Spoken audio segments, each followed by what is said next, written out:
Question number 3. A student determines the acceleration of free fall by using a small metal ball as shown. Okay, so you have a metal ball, you stick it over here by connecting the circuit. What happens is when the circuit is on, this becomes an electromagnet. When the switch is open, then automatically the ball, this one electromagnet loses its property and the metal ball loses magnetism and it starts falling down. And when it hits over here, the electronic timer records what is the time taken by the metal ball to start from here and to reach here. Okay, that's what is this complete paragraph tells you. Now let us look at what is being asked.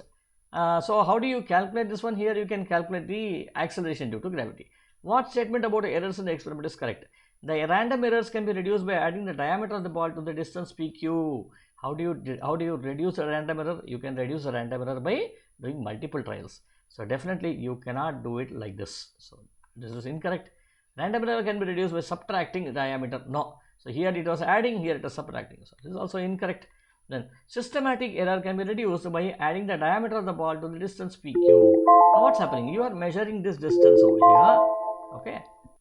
You are measuring this distance and then you are going to use your equation S equal to ut plus half at square. I hope you remember this from your kinematics.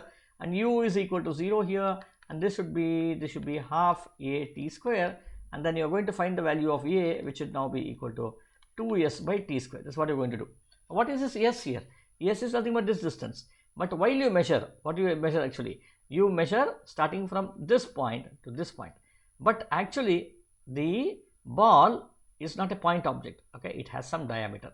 You are ignoring this diameter. But what you should do in that case, if you want to have a correct value, you should see to it that you should reduce this diameter, subtract this diameter, right? Okay, because you see the actual length of fall starts from this point to this point here. Okay, the ball actually starts from here and it touches this point, lower point only touches here. So therefore this distance should have been considered, but what did you do? You added this also, you considered PQ over here.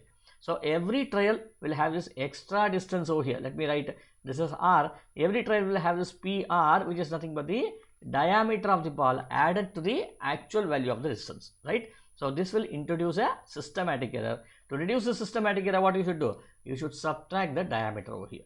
Now let us look at which option is correct to it.